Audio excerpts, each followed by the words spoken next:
નમસ્કાર દર્શક મિત્રો, સુરત ફર્સ્ટ ન્યૂઝમાં આપનું હાર્દિક સ્વાગત છે. હું છું મેઘા અગ્રવાલ અને નજર કરી આજના મહત્વના સમાચાર પર. સુરતમાં ફરી નકલી પ્રોડક્ટનું કૌભાંડ ઝડપાયું, લાખોનો મુદ્દામાલ જપ્ત. સુરત શહેરમાં ફરી એકવાર નકલી બ્રાન્ડેડ પ્રોડક્ટ બનાવવાના અને વેચવાના કૌભાંડનો પર્દાફાશ થયો છે. ઉત્તરાયણ પોલીસ અને બ્રાન્ડેડ કંપનીના પ્રતિનિધિઓએ સંયુક્ત કાર્યવાહી કરીને નકલી કેશ કિંગ શેમ્પૂ અને એરિયલ વોશિંગ પાવડર બનાવતા રેકેટનું ભાંડું ફોડ્યું છે.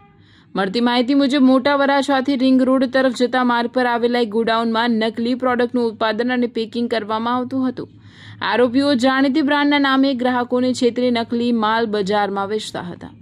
બ્રાન્ડેડ કંપનીના મેનેજરોની રજૂઆતના આધારે ઉત્તરાયણ પોલીસે દરોડો પાડી ગોડાઉનમાંથી મોટી માત્રામાં નકલી shampoo, washing powder, packing material અને અન્ય સાધનો કબજે કર્યા હતા.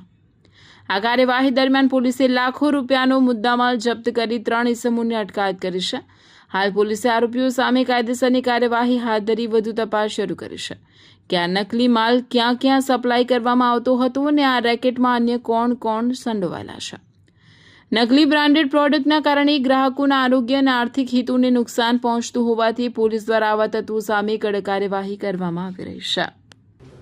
ઉત્તરાયણ પોલીસ સ્ટેશન વિસ્તારમાં મોટા વરાછાથી ભરથાણા જતા રોડ પર મહાવીર કેમ્પસવાળી જગ્યા પર ડુપ્લિકેટ વોશિંગ પાવડર બનાવતો હોવાની માહિતી ઉત્તરાયણ પોલીસને મળતા જે તે કંપનીના જવાબદાર અધિકારીઓને સાથે રાખી અને રેડ કરવામાં આવેલી. જે રેડ દરમિયાન પ્રોક્ટર એન્ડ ગેમ્બલ P&G કંપનીના એરિયલ વોશિંગ પાવડર તથા કેશ કિંગ નામની બ્રાન્ડના ડુપ્લિકેટ પ્રોડક્ટ બનાવાતી હોવાની વિગતો મળેલી અને તેના પ્રોડક્ટ્સ પણ મળી આવેલા, જેના આધારે આરોપીઓ વિરુદ્ધમાં કાયદેસરની કાર્યવાહી હાથ ધરવામાં આવેલી છે.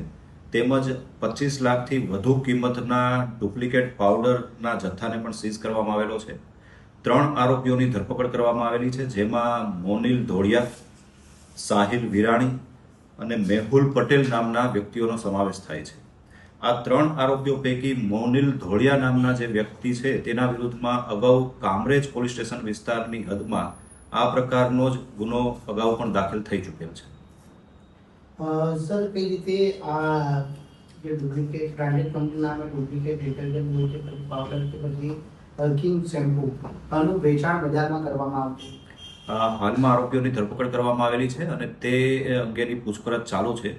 પ્રાથમિક તપાસ મુજબ જે ડુપ્લિકેટ પ્રોડક્ટ બનાવવામાં આવતી તેને આરોપીઓ દ્વારા સુરત શહેર તેમજ ગ્રામ્ય વિસ્તારોમાં છૂટક વેપારીઓને ત્યાં ડિસ્ટ્રીબ્યુટ કરી અને તેનું માર્કેટ કિંમત કરતાં ઓછા ભાવે વેચાણ કરવામાં આવેલ હોવાની હકીકત જણાઈ આવે છે.